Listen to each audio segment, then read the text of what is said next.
Welcome to the UK Travel Planning Podcast. Your host is the founder of the UK Travel Planning website, Tracy Collins.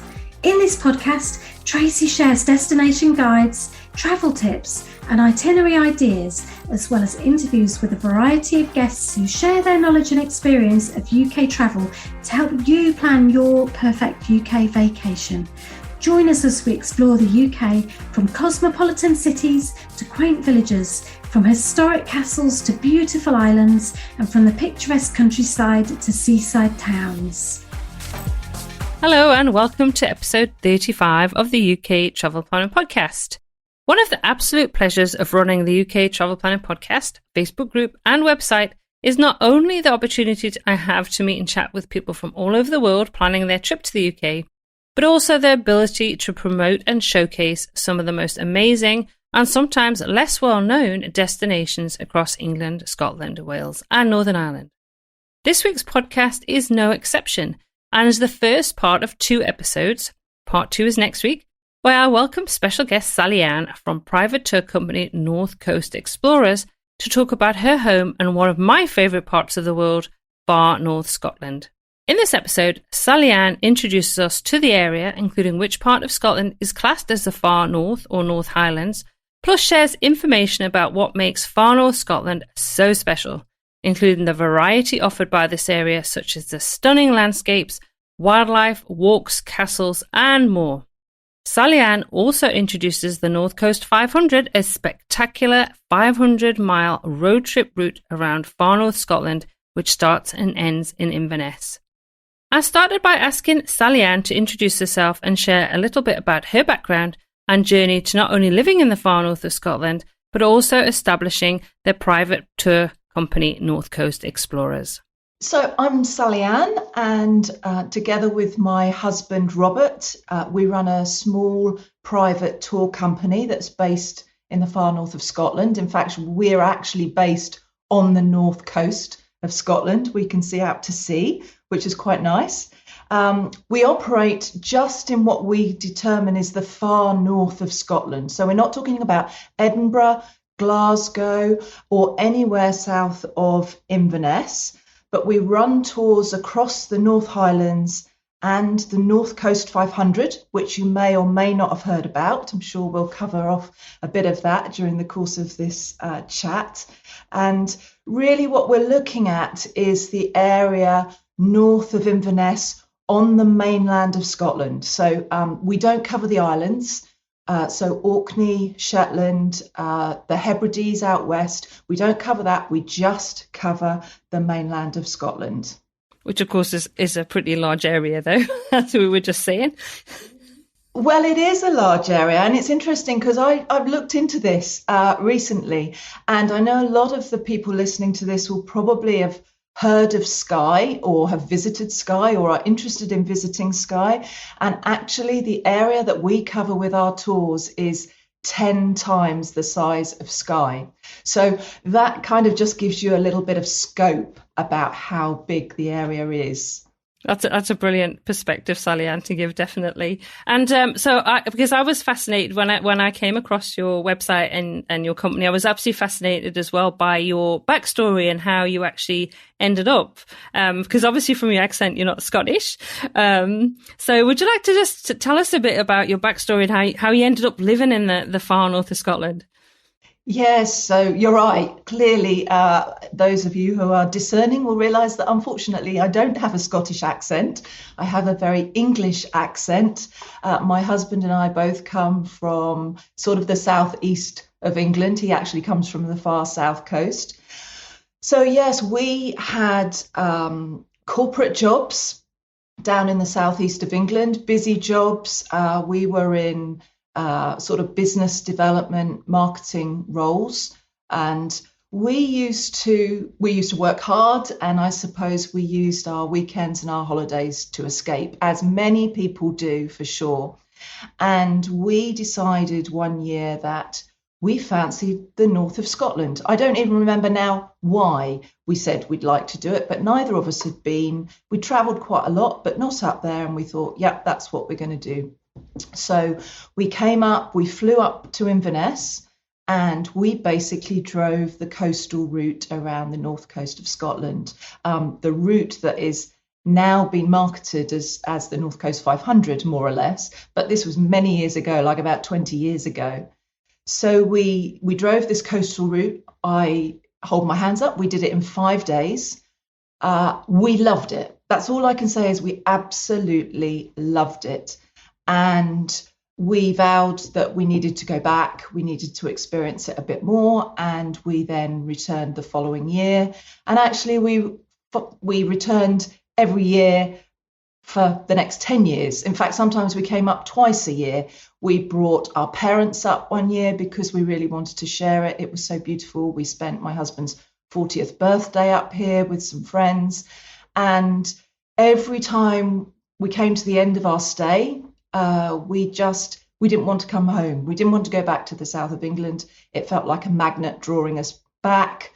We wanted to stay north, and in the end, the pull was too great. And so we decided that we would investigate what might be possible, if we could change our lifestyle, our lives, and see if we could move up here. Which, of course, you did do. So was that about 10 years ago? Is that right, Sally-Ann, that you moved up? Yes, it was just under 10 years ago. We decided, we knew we couldn't sort of do the jobs that we were doing down south, so we'd do something completely different. We decided we would run a luxury bed and breakfast. At the time, there wasn't a lot of really good accommodation up here. It was still quite it was a long way away from everything. There weren't a lot of facilities. So we traveled a lot. We had experience of what we thought worked. And so we decided to open up a B&B. So we looked for a suitable property.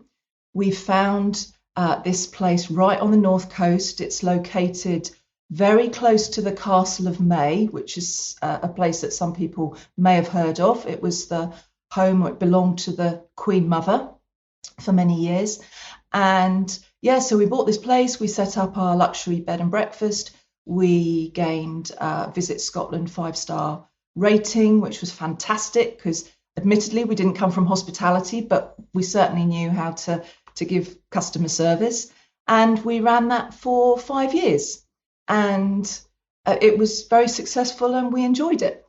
Absolutely. And of course, then you have gone on to start your tour company, which we can talk a little bit about now, but obviously in the next episode of the podcast, we're going to talk more in depth about the North Coast Explorers, because we want to talk a lot on this episode about why people should visit this part of Scotland, kind of highlighted. But yeah, so you've had the North Coast Explorers now for about 7 years? Yeah, 3 or 4 years, actually. Okay. Just to explain why we moved on to it, I think when we ran the bed and breakfast, we were always giving information to our guests, information so that they could enjoy their time with us, lots of information about the area, where to see, also information if they were travelling onward, whichever direction, places they could see, etc. So we even provided some self-guided tours at the B&B. So we were already sort of following that route, and I think we quite enjoyed it. And so for various reasons, which aren't important now, we decided that actually that was the way we wanted to go. We really wanted to be able to share our love of not just our immediate area, but the whole of the North Highlands. And so, yes, come 2019, we closed the B&B and we formally started up North Coast Explorer Tours, which admittedly wasn't the best timing with COVID. So yeah, it's been an unusual ride, shall we say? But yeah, it's fantastic and it's working well, and we're really pleased to be doing it. That's brilliant, and yes, it is such a beautiful part of the world and a beautiful part of Scotland.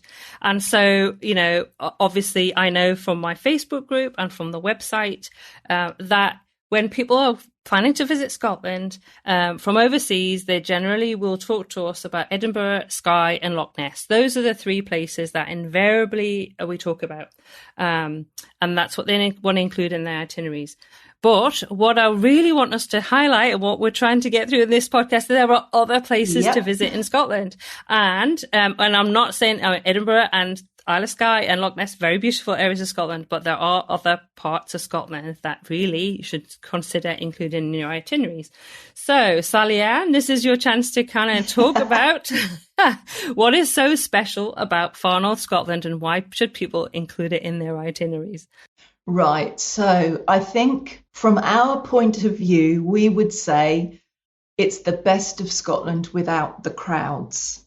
That's what we believe. And when I say it's the best, I think in a real overview sense, it's got dramatic landscapes, which I know Tracy will agree with from her travels last year. It is very rich in history. It's got an abundance of wildlife, stunning beaches, and I think the beaches are the thing that I took away from my very first visit here. I could not believe the golden sandy beaches around the north coast.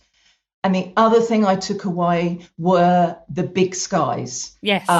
The skies up here are enormous. Yes. I think there's just this amazing vast space, and the skies are fantastic, and that it means that you get great views, you get fresh air, and you also get the night skies sort of during the winter months.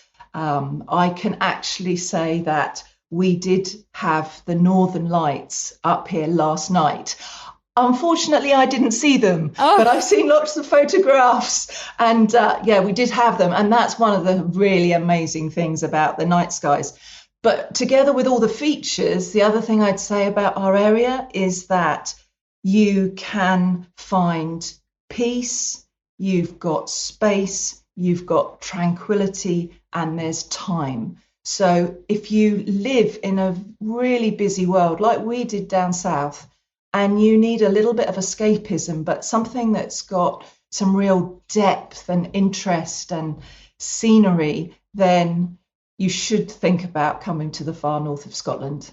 Absolutely. Well, I totally agree with you. It's an area of the world that I absolutely adore. And it's an area that Doug's been visiting quite a lot since he was a child because he's got family up there as well. So, yes, I couldn't get enough of it. I was really sad last year that we didn't spend longer there. And actually, we were talking about it earlier, how much we want to spend as much time as possible next time we're able to go up to Scotland, because it doesn't matter how long I felt we were there. I think it probably would not feel long enough. I'm a bit worried I might want to move there, Sally-Ann. Oh, well, you'd be very welcome, I think.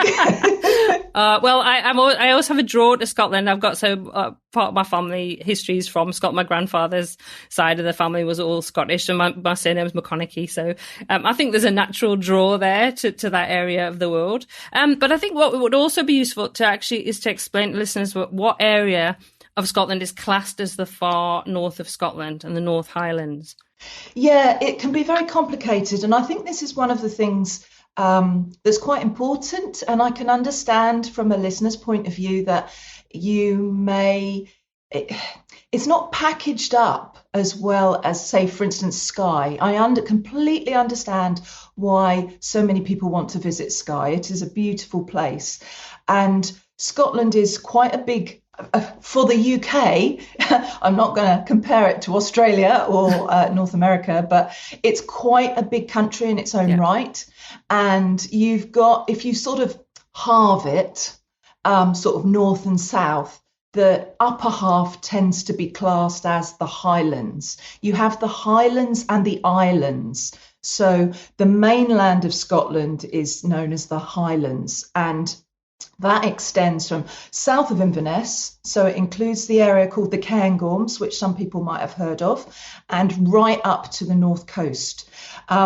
We, as a tour company, only cover the North Highlands, so we cover the northern half of that, really, or northern 2/3. So if you look at a map and you find the city of Inverness, and you also look west over to Skye and sort of draw a line across there, then we class the far north of Scotland or the North Highlands, far north, I should say, the mainland. Yeah. I have to be very careful because anybody on the islands gets very sensitive if you ignore them, and I understand that. Yeah. So the mainland, sort of from Inverness to Skye, northwards, that's the area we're talking about. sort of in this podcast. Okay, no, that's great too. So tell me. Obviously, I drove part of the North Coast 500 last year and part of that route, and I was blown away, honestly. For me, it was the landscape that I absolutely did not expect. What I saw, it literally took my breath away. It was I just couldn't get enough of it, to be honest. It was beautiful, and obviously I've also got an interest in history, so there was that aspect as well. But there's just so much to the area. You kind of start thinking about all the things that you want to see and want to do and just experience when you're there. So can you tell us a bit more about sort of the variety of what somebody can expect visiting far northern Scotland? Yeah, absolutely. As I said, it's a big area, so it's a great expanse of area, but it's got variety in terms of the landscape, which you obviously spoke about, and I'll come back to that in a second. The history you've also mentioned, so it's great, you've clocked that. And also the wildlife and the experiences you can actually have there. This is not an area to come to if you like busy cities or you want lots of brands. You know, you can't survive a day without getting your Starbucks, or maybe you're happy to see McDonald's on the corner. It's not like that at all. But what we do have, as you said, is great variety in the landscape, particularly in the history. And if I can break it down a bit, I think this is the best way to do it. If we sort of take a little route around the far north, and so if you look at the east coast north of Inverness, we always describe this as it's where the human history exists. So often people talk about the west because it's got mountains. You can see those.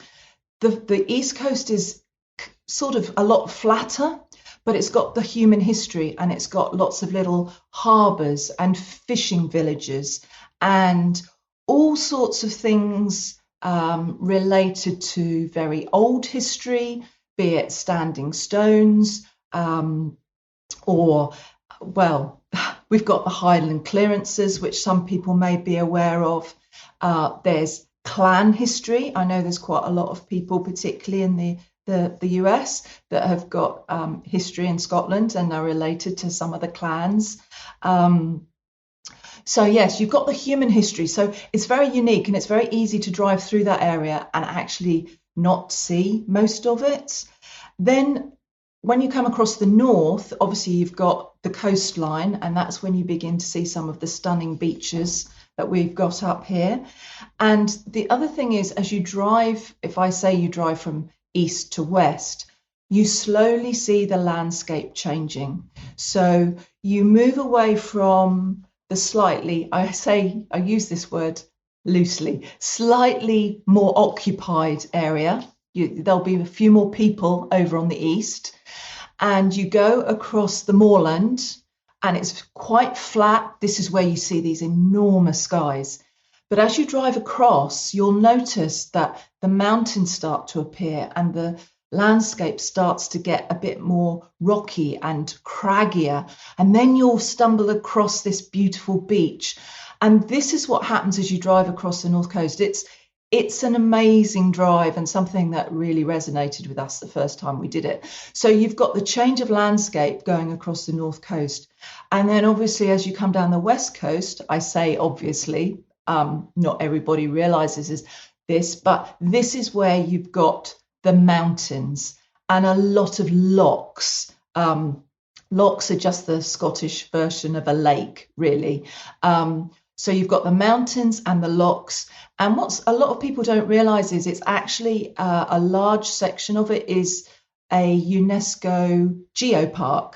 So it's got a lot of geological history and a lot of explanations, which for some may seem really boring. I hold my hands up and say I'm not really a rocks person, but there are one or two facts which are really interesting and really explain sort of the landscape that you're seeing. So it's fascinating, because as you drive around this area, you'll see very different views and lots of interesting, very, very interesting spots. And the other thing is that obviously I've just sort of talked you around the coast, but if you go right into the centre of the far north, the area which actually really not many people visit, then, well, all I can say is, wow, it's just this vista of space. And this is often where you find red deer. This is one of our specialities. Less so in the summer, more so maybe spring, autumn, certainly winter. You might find them very close to the road. But this landscape is just amazing. And again, it's quite unique because a large part of it is made up of what is known as blanket bog, which is not a very friendly term. It's a very odd term, I know. It's very special peatland, and it's a really important aspect of the landscape up here, because blanket bog is one of the things that is really good at fighting climate change. I'm not going to go into all the details here, but it's a really unique place to go and visit. The wildlife, the flora and fauna, and just the general views and the feel. So a lot of people miss that, but it's just another aspect of what the far north has to offer. I think I missed that. I need to come back. I need to come back and see it. Yeah, it is. And that's the thing. I think, the coastal route has been marketed more recently, and so people tend to follow it, and that's fantastic because it's beautiful. But it's just a real shame that if you don't have a chance just to spend a day or half a day just sort of driving inland a little bit and experiencing some of this beauty. And there's a hotel right in the middle. It's called the Garvault. And I know it's sort of coined the remotest hotel in the UK. And I swear you can stand outside the front of it and kind of do a 360-degree turn and probably see no other form of habitation, as in there are no other buildings. It's stunning. It's just an amazing experience to have. It sounds fantastic. Yes, definitely. Yeah. I can't wait to be back, I tell you. Interested in wildlife, because when we were there last year, we did see deer. We stayed in a glamping pod, and we were surrounded by deer, and we had to catch the ferry from Gills Bay over to Orkney quite early in the morning. So we set off about, I don't know, something about 6:15. I mean, it was pretty light, so it didn't really matter, and it was warmish. But we saw loads of deer. They just seemed to be everywhere we went, and obviously there's lots of sheep on the road, and we expected to see lambs because it was May. So, but it was, and you have that sense of, obviously the North Coast 500 is a popular route. So we did pass certain times. We did pass quite a few cars, but sometimes we didn't. We just felt like there was just us for stretches of it, and lots of sheep. But it was lovely. And so, and I'm just going to ask about puffins, because I know that's something that comes up quite often about because obviously you can see puffins on the North Coast of Scotland. So I'm kind of what time of year would I need to come if I wanted to see the birds? Yeah, that's really important, because sometimes people can be disappointed, and that's really sad, because puffins are the most amazing creatures to see in real life. We do have puffins around the north coast of Scotland, and they're really interesting. Their seasonality tends to be April. They will arrive on the coast sometime during April. I think many people would probably say late April, but if you're lucky, they might arrive earlier in the month. And then they come and they nest in those early weeks, and they are resident on the cliffs until late July, early August, I would say. August is a bit like April. Depending when you're there will depend on whether you have the luck of seeing them or whether they will already have left and flown back out to sea. So yes, it's basically April to July / August. That's when you're likely to see puffins. You are almost certainly unlikely to see them outside of that time period. Okay, that's good to know. So, if somebody listening wants to plan a visit to the North Highlands, how does one go about that? Right. Well, I think the first thing is how you get there. Um, it's by many people, it's perceived to be a long way away. I think if you're traveling from abroad, you're coming from countries like, yeah, North America or Australia, it probably doesn't faze you. But I know a lot of Brits think we're the end of the earth, which of course we are up here. But I was going to say that because honestly, it is for a lot of people. I mean, we used to drive a lot. We used to drive a lot, but we used to go a lot by train. So I've been up to Thurso and Wick before with Doug on the train. We'd been to Calla before on the train because the trains, and that was the first time I realised that once you got up to that part of Scotland, it was flat. I didn't realise it was going to be flat. I was a bit, why is it flat? I just assumed it was going to be all mountainous. So we'd done that, but I know a lot of people we spoke to. It's like, oh no. Even a lot of Brits just go as far as, or English, I should say, only go as far as like Edinburgh and Glasgow, and maybe that's it, maybe to Fort William if they're going to do the Jacobite, But yes, certainly to go up as far as, I mean, Orkney always seemed an absolutely, a real bucket list so far to go to Orkney, like it was somewhere on another, and it's not. We did that last year. And we're like, well, that was easy. Why did we not do this before?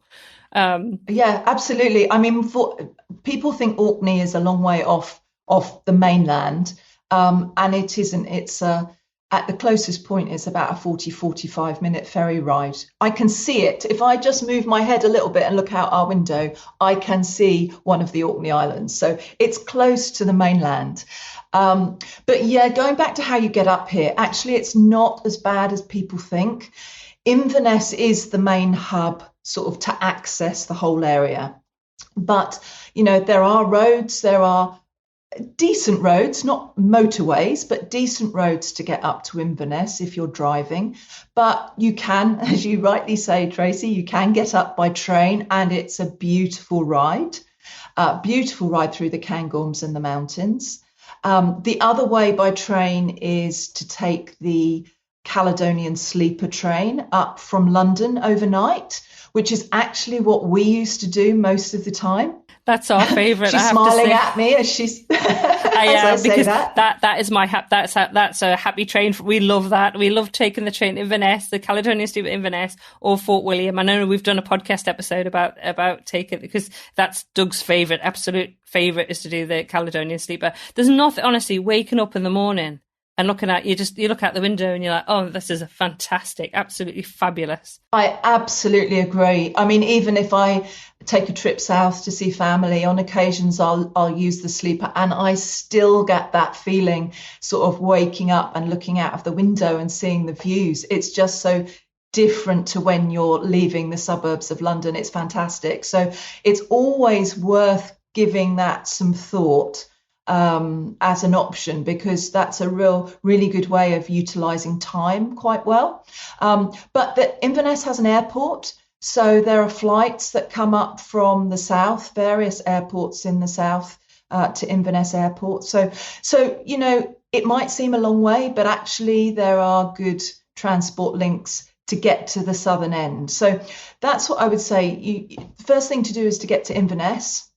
And then obviously you have to make a decision. I think the first decision is, how long can you spend in the area? And that will obviously dictate how much you can see and how far you can go. Obviously, you need to decide whether you're hiring a vehicle or whether you want to take a tour. I mean, it's not just a tour like ourselves, but there are other companies that do tours in small minibuses and actually bigger coaches as well, I think. Or whether, as with Tracy, you take the train ride just right up to the north coast. It might blow your mind a little bit because it's a single track and it tends to be two carriages. And it's quite a slow train. I think the train ride from Inverness up to Thurso takes about 4 hours, which is quite a long time. But again, it's a beautiful journey. It really is. So you can take the train all the way up to the north coast, and You can, you can take a tour with us. I'm not going to go into that now, but you could take a tour with us in the area. Or if you wanted to go over to Orkney, then you'd be very close to one of the ferries when you get to Thurso, and you could just hop over to Orkney. So there's all sorts of different ways of sort of traversing the area. The difficulty, and I think the challenge when you're planning the area, is the information. Because it's such a big area, information historically has not been in abundance. And I think that's one of the main differences from talking about Skye, or actually indeed all the other areas that I know you've covered, Tracy, sort of both in your podcasts and on your website. There is a lack of information, but a couple of good places to go would be, well, first off, the North Coast 500 website itself. That has got a website. It's got a lot of information on it to do with routes, accommodation, activities, places to visit. So, that's a good source of information. You've also got Visit Scotland itself, which is our main tourist body. Again, they've got lots of information to do with different places and accommodation, etc. There are some sort of agencies that do packages all together, so they do, they'll put self-guided routes together, they'll put tours. We work with one, so if you wanted the whole thing packaged up with accommodation and tours, there are people that do that as well. Otherwise, there are guidebooks. You can go back to the good old-fashioned guidebook, which is exactly what we did first time round. There are a handful of good ones. There's two particular ones that I know are our favourites, which I can mention or talk about. Yeah, absolutely. Feel free. One of them is the North Coast 500 guidebook by a gentleman called Charles Tate. He's a local guy. He's actually based on Orkney, but he's very familiar with the area, and that's a mine full of information. It really is. And the other one is quite a beautiful book, actually. It's called The North Coast Journey, and it's by Bridget Benson. And she's got a lovely way of talking about different places, and it's beautifully laid out. And they're two really good information books. There are some other newer books which I think probably have maybe a bit more practical information in, and I have to say I don't have the names offhand, which might be more of interest if you're thinking maybe of hiring a camper van, or you want to be a bit more independent. Yeah. But I guess the only thing I would say is that you do need to double check information on the ground. Lots of things do change season to season in terms of what's open and what's available. So I would always say, if you're making a plan and you're using guidebooks in terms of accommodation or restaurants or, visitor attractions that you hope are open, it would be good to check online to make sure that, they're still operating, and to check their opening hours, and so you're not disappointed. No, I think that's a good point. I mean, we planned our trip quite minutely last year in terms of the accommodation and the driving distances every day, and working out what was doable each day. Because Doug was driving it, I refused to drive it point blank, which I'm glad I did it more than navigating and looking out the window going, wow, this is gorgeous. While he was like, well, I'd like to see it, but I've got to concentrate on the road. And that's another advantage going out with you guys, but we'll talk about that in the next podcast. But yes. I was just going to say it is an advantage going out with us, but I mustn't get onto that. I know. No.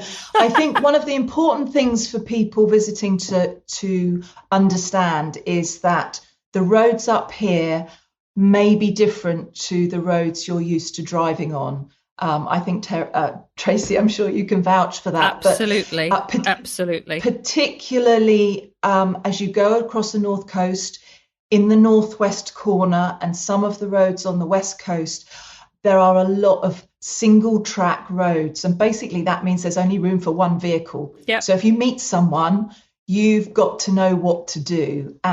You've got to be, we would always say, you need to be able to reverse your vehicle.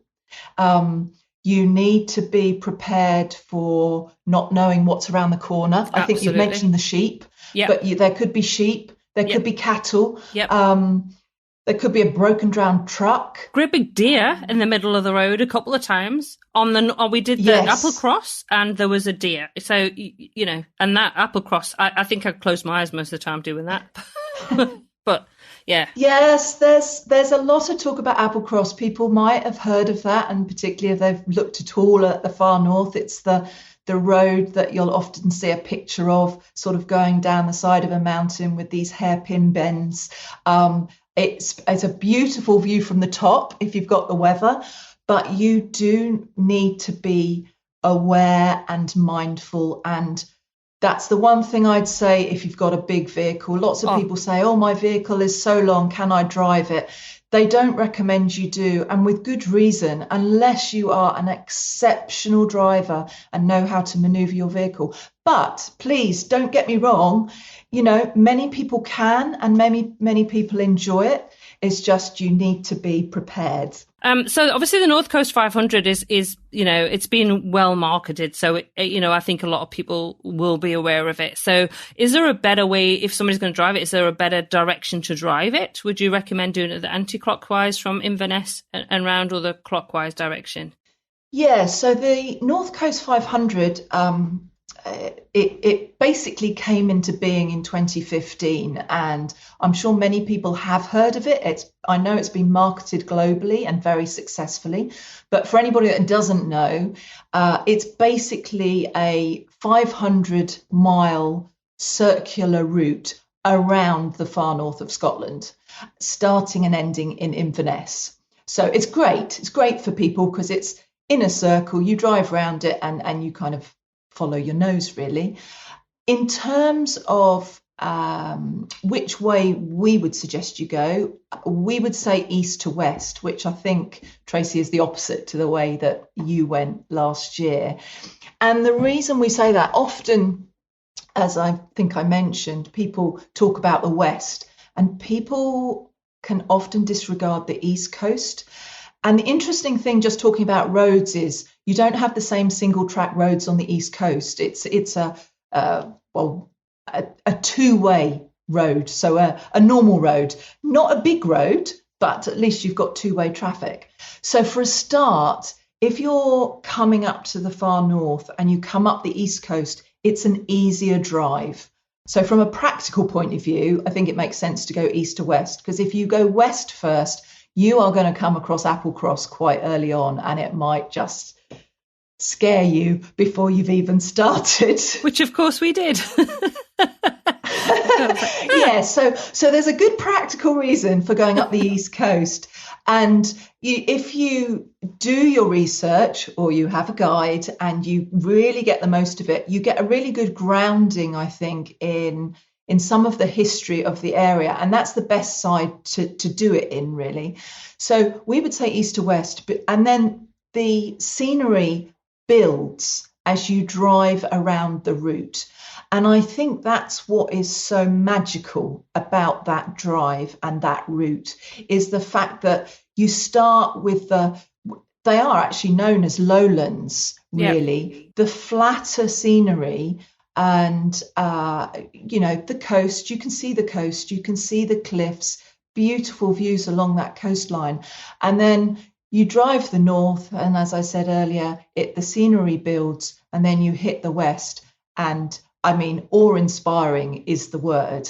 So I think the fact that you can build up that view, the fact that the driving is easier on the East Coast when you start, are two really good reasons to do it that way round. And the other thing that we would say is, if there is, obviously, you need multiple days to do this. Yeah. To give the North Coast 500, to give it credit, you really need 6 or 7 days. You can drive it in 3 or 4, but it will literally be a drive. You won't experience it like you could And if this is a one-off visit, it will be a real shame not to do that. But yeah, so you need that time to cover the route. And I think that's a really important thing to stress, actually, because we did it too quickly last year, and we'll go back and do it far more slowly next time and actually soak it in, rather than, as you say, it did feel. I mean, we experienced the drive, which was pretty mind blowing, but definitely do it slower. But I think that's a really good point to make, Sarah, because quite often, if you've only got 10 days or 14 days vacation, often people are trying to squeeze in a lot of places in a short period of time, and I think that's important if you're planning to do and really make justice out the area, is to really think about how much time you want to spend or you can spend exploring the area. Yes, I think it's right. And to be honest, if you don't have 6 or 7 days, you shouldn't necessarily be put off, because you can do some of it in a lesser time frame and still get lots of rewards from it. Yeah. You could choose to do part of the East Coast. You could choose to go up through the middle and then do part of the West Coast. So, don't be put off by what I've just said, because there is opportunity to see parts of it and still thoroughly enjoy it. You see what I think is, if somebody comes and they do 3 or 4 days, they'll be like, need to come back and do it longer. That's what'll happen. And that's what often happened at our B&B. People would come and they'd be touring on quite a quick, short break, and they would say, we're going to be back. Yeah. And they would come back as well. Oh, absolutely. Absolutely. So you're right. If you can just fit in that, give yourself a taste, but guarantee you will want to go back for longer. So we're going to finish this first episode of the podcast, but next week, and episode 2, it's actually going to be episode 36, but part 2, I should say, with Sally Ann. We're going to be talking about North Coast Explorers, which is the tour company that Sally Ann and her husband Robert own. So I just want to say thank you for this episode, Sally Ann. Thank you. Thanks again to Sally Ann for coming onto the podcast this week to share her love and passion for far north Scotland. If listening to this podcast does not have you rushing to visit this beautiful area of the world, then I don't know what will. You can find links to the destinations, websites and books mentioned by Sally Ann in the show notes to this episode at uktravelplanning.com/episode 35, including a link to Sally Ann and Robert's tour company, North Coast Explorers. On that note, don't forget to tune in next week when I chat with Sally Ann again in more detail about North Coast Explorers, including what you can expect if you book a private day or multi-day tour with them, and answers to frequently asked questions. It's a wonderful episode, so if you haven't already clicked follow on your favourite podcast app, make sure you do right now so you don't miss it. That just leaves me to say, until next week, happy UK travel planning.